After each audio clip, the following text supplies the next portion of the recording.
What up, gripsters and random YouTubers? Evan here for grips.com, coming at you with a dream come true hand history review. In this video, I am going to be reviewing the final table of the biggest online poker tournament of the year with the champion himself. We're talking the $10,000 buy-in Pokerstars SCOOP Main Event, where the winner took home over $1.2 million. When I started this project 5 years ago, I never imagined in my wildest dreams that I would be reviewing a hand history like this with a student. And I would bet that when he started playing online poker 5 years ago with 15 pounds in his account, Charlie Carrel never imagined that he would be reviewing a hand history like this as the star. But that just goes to show what hard work, dedication, and focused effort really lead to. And you, my friend who are watching this video, can do it too. So get ready for a whole lot of advanced strategy, a whole lot of really good laughs, and insightful conversation between me and Charlie. When it comes to hand history reviews, this one is an absolute party.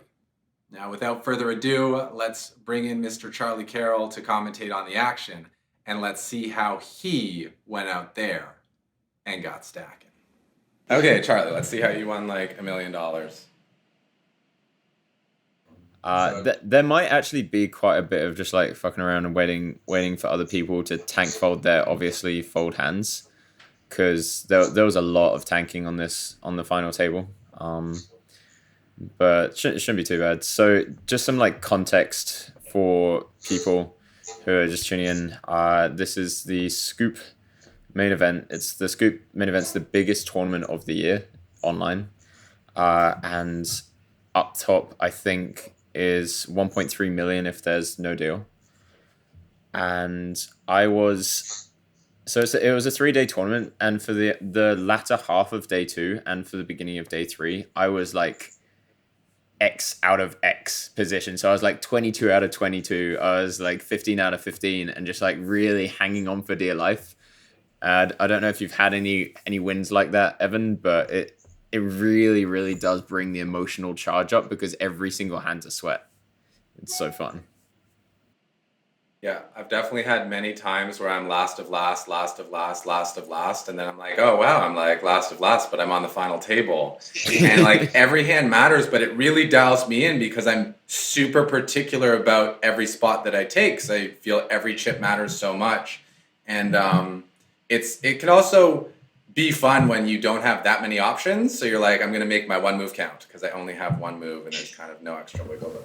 Yeah, for sure. And if you're like down to 10 bigs and you know your shoving ranges, I almost feel that a tiny bit more relaxing as well. Even though it's more exciting, you don't have the pressure of having to actually do much. You can like pay attention to everyone's tendencies and things, but for me at least, it really takes the cognitive side of the game off.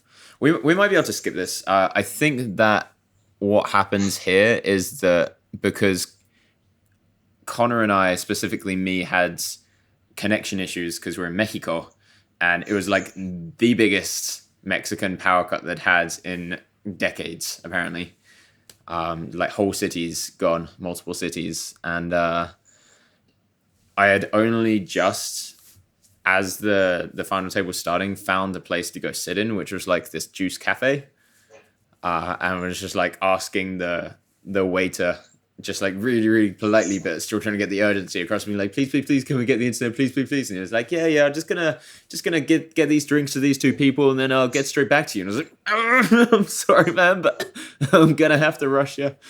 Don't want to be a dick about it, but you can see me in the chat box saying we have infinite supply of green smoothies, so off the bat, those guys were fucked. Okay, I think we're almost, I think we start in like 1 minute now. So why don't you give us a walkthrough of who's on the final table, kind of what your reads are on the situation, what your game plan is coming in, if any? Yeah, so I'll give what I thought at the time based on very limited information. I was just like shark scoping people, and Ben and I had all the other tables up as well to like speak about people. So Odd Oddson we knew was a high stakes PLO player. Garen 4E, we didn't know. He seemed like a reg, but not a great one at the time. Turns out he's a pretty good life player. He's called Igor. Very aggressive. Blanco Canigro is Conor Drynan, who is one of the best in the world. European, one of the best in the world, online at least. Maroon, I didn't know who that was at the time. I think I found out halfway through the final table that it's Emil Patel. Yeah. One of the OGs from 2 months, 2 million. The kick I had just as average. I didn't know who he was. Turns out I can't remember his name actually. He's a reg. Charles Darwin is an online player mostly. I think I didn't know this at the time. I know this now. He's just like pretty crazy, pretty mental. But I didn't actually know he was anywhere near as mental as he is. And then Gibbles, I actually had Gibbles as a recreational player, just based on a few hands that he played. But obviously, like anyone can play a few hands questionably, and I might have been wrong. He might have played them fine, but turns out he's an American reg. He's a pretty good player. Yeah, so, he might have won the PCA back in the day. Yeah, way back when. Lovely guy, but yeah. Had him with the old fish label at first. Yeah, I actually played a 1-2 home game with him in Vegas. The summer of Greggy. We played a game in the garage with Harrison and some other guys, and even at 1-2, they took it very seriously. So they're the kind of people who they want to win. And they play to win. That Jack 9 off fold from Charles Darwin is I don't know. Not many people would make it. I actually kind of like it. I think it's a situation where Gibbler would probably 3-bet a bit too much, and I would probably shove quite a lot.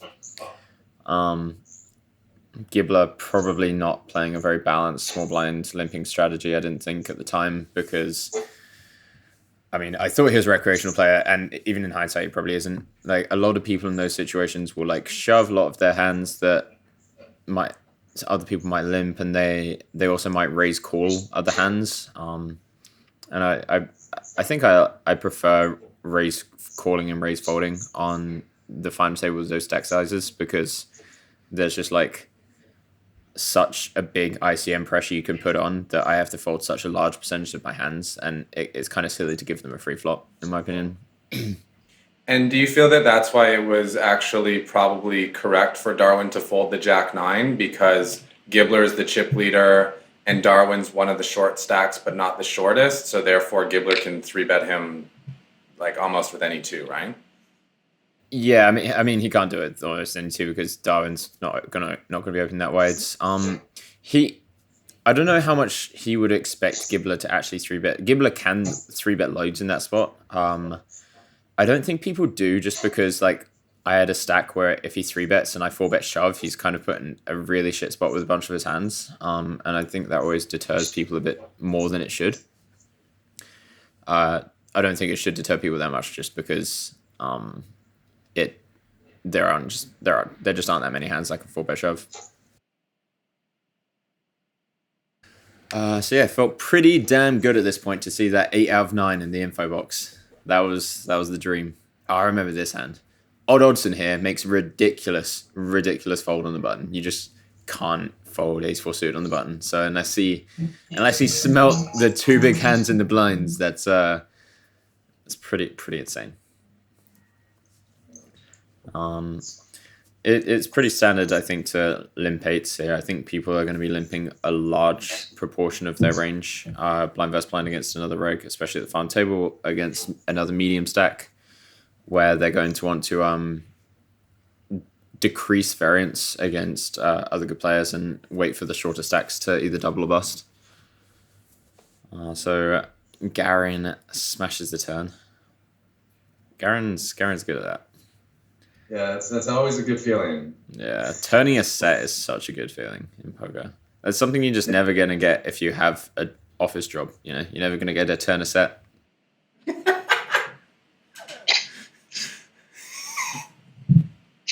This is going to be a really fun review. I really like how Garin just like goes for it. You know, he doesn't think about anything. He doesn't spend time doing anything. I actually think this is one of the situations he's going to be like severely unbalanced in when it comes to timing. It's quite easy to say that knowing that he has a set, but he just like didn't even wait to see what the river was, you know? And if you have a bluff there, you at least wait to see. and like choose a size he thinks good. But he just had the 2/3 button ready to hit his foot on the, how's it go? Foot on the gas, pedal to the metal. That's foot on the metal, foot on the gas. Yeah. Do you ever do that in live poker where you know you're going to bet the river, so you hold the bet out before the river card even comes, and as soon as it lands, you just drop the bet? I have not added that to my repertoire, no. It's a very cocky move to do, but if you have the right table and the right image, especially if you have like the fear factor going, it's just like it's yeah, a really good one pretty to cool. go in there. Deuce is pretty standard fold for people that want to add some standard stuff to their repertoire. When you're on less than 40 bigs, small pocket pairs start getting really not so good. So you can start opening deuces there, maybe in the hijack, probably just in the cutoff because it's a final table and people can put pressure on me. But maybe if it were earlier on in the tournament, it'd be okay to open deuces from that position, because if you do get 3-bet, you can 4-bet shove, and deuce is quite a nice hand to 4-bet shove. But generally, because you like 7 out of 8 times, you're just going to get a shitty flop. You don't want to be risking chips at this point on a situation that's probably going to be shitty. And how short would you have to be to just open rip that hand? Probably like 16 bigs, I think. Yeah. Maybe 15. Definitely not claiming to be an expert on that, but I would be very surprised if the line isn't somewhere around there. But you've got a friend who's pretty expert in that stuff, right? You talking about Benji? I'm talking about your fellow British friend. Fellow Ben Heath. Yeah, he's pretty good. He's pretty spot on with that kind of stuff. He's getting more into cash games now. Cash games and photography is like his thing now. So okay, so he can have the balanced life of playing when he wants to, making good money, but then being able to do what he wants to and not having to lock in for 12-hour days. Actually, we got a hand going on here. Let's talk about what the people want to see. Yeah, so this is a situation I feel like a lot of people get kind of wrong. I see bet here, and I saw Ben's reaction. Ben doesn't speak to me during hands, but I saw his reaction just being like, wait, what? And what? I think it's just the Garen 4, when he calls there, he 3-bets pretty much all of his pocket pairs or folds them. The only ones he calls are probably like 8s and 9s, which just isn't that many combos. He has way more broadways and like ace-x hands, like ace-jack suited, hands like that. And the big blind, even though it hits the big blind's range, and I think there's something people get kind of scared of, where it's like, oh, that hand hits the big blind's range. It's like, yeah, it does, but if you look at the maths of how many hands actually hit that flop and hit it hard, it's just like none. Yeah. And especially when he's on the final table, he's going to be playing tighter out the big blind as well. So he's not going to have as many of the 2 pairs. I think it's a situation where a lot of people will miss out on, and they won't see bet just because it looks like it hits people's ranges, but you really have to adjust based on the situation. And we still have range advantage there because we're opening off a shortest stack. I don't know if I need to explain, but range advantage, to those who don't know, it means that on average your hand is going to be better than the other person's hand, and you have more of the best hands, is often the case in range advantage. So we have aces, we have kings. They do not, and there are lots of combos of overpairs that we can have in comparison to the good hands that they can have. And so, like, if you plugged your range into an equity calculator against their range advantage is a situation where you are going to have more equity overall with your range versus their range. So even if they have some of the 7-5s and the 4-5s that hit that board, they don't hit it so hard that you're going to be behind. Very concise summary, Morty. That's what I do. I summarize what the geniuses say. So here, Gibbler, I probably would have raised his limp if it was the first time he limped, but because it was the second and he'd already limp folded, I assumed that like the classic adjustment is for people to just limp their strong hands next time, or like more strong hands than they originally would. I imagine I fold here. It's kind of an annoying spot to have to fold, but yeah, it's you can't really do much with the bottom of your range blocking one of their bluffs, and your stack just being worth so much. I feel like there aren't going to be too many situations in Hold'em where you're continuing with 4th pair facing a double barrel, potentially a triple barrel. Yeah, exactly. It's one of the situations where it takes me a while to adjust to play online again, because live I would just always call the turn there because against like 80 to 90% of people, because I trust myself to make really good reads on the river. So that means I can call the turn a lot lighter than I usually would. But then, so I'll get in the habit of doing that if I've been playing live for the last like 6 months or whatever, and then I'll start playing online and start calling the turn light, get to the river and be like, oh no, I have no idea what he has. So yeah, because you're not just calling the turn on the chance that you have the best hand often enough. You know that when the river play comes, you have all options available. You can call with the best hand, but you also know when to raise to turn your hand into a bluff versus when to fold, because the bluff's not going to work often enough. So you're just saying, let me get into that high pressure situation where they might feel uncomfortable and I'm going to make a great decision. Yeah, that's basically it. And it's one of the things that you can go so deep when you're talking about strategy involving live reads. One of my favorite ones is just the fact that if I'm playing live cash games, I get to basically just play mental. I just get to go fucking ballistic, because I want to be in as many big pots as I can, because in the big pot situations, I just make a lot better reads than the other person. It's just so fun. It's 3-bet. I always wondered why the live pros just never folded. Like when I was first coming into the game and I was playing with some of like the old school players, they never folded to 3-bets. They never folded to anything. I get it now. They want you to be outside your comfort zone and say, okay, how comfortable are you now in a situation where it's going to be hard to be comfortable if you don't have the goods? And they just wait for the point where like your emotions are going to convey the reality of the situation and be very honest. Yeah. That might be giving the live pros who played against a bit too much credit. They might just be stations. Possible too. From that is a very odd just call on the button from Garen. That is not good. From what I have gathered from playing other live professionals is that people haven't really gone into depth about melding together the live aspect of poker and the theory aspect of poker. You usually have people that are either really good at theory or really good at the live part of poker. And there's pretty much no people. I can probably think of maybe 2 people that I consider highly when it comes to both. Do you want to say who those 2 people are, or is that a secret? I can think of Simon Deadman. I definitely think of very highly. People might not know who he is, but if anyone's looking for a coach, I think he's just started coaching. He's probably Simon Deadman. Nice. He's like $200 or $300 now, but whenever I've spoken live poker with him, he's always had like similarish thoughts to me, and I don't know, he's always had like a really sound thought process when it comes to the theory side as well. So him, plus I think Igor's really good. Yeah. Igor Kurganov.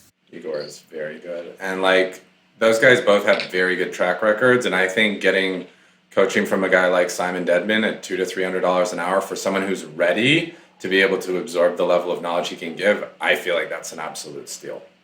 Yeah, it's such a steal. Coaching in general is such a underrated thing in poker, I think. Like, he could teach you how to beat 10-20 for the next 5 years or something, and it might take like 15 hours of coaching, and then you could just make hundreds of K.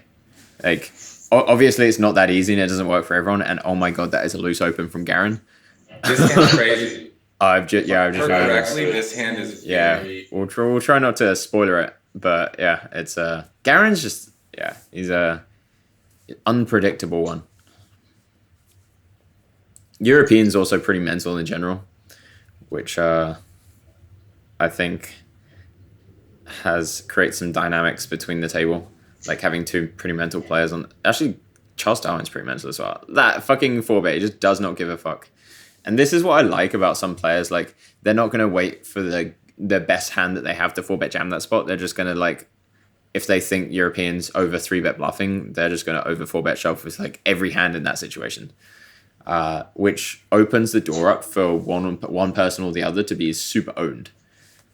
And I think in that spot specifically, European does get super owned because I think he would be 3-bet bluffing way too much. And I think that Garen would obviously just not be folding a single hand. And why do you think it's the spot that European's going to be 3-bet bluffing a lot? Because, I mean, he's got a pretty short stack. It's one of the chip leaders opening. Why would he be incentivized to take that spot? So I think that's the exact reason that people wouldn't think that he's incentivized, and European is just on the next level a lot. It looks super strong being the short stack 3-bet and the big stack on the final table, and European just wants to try and get back in the pack instead of being a short stack.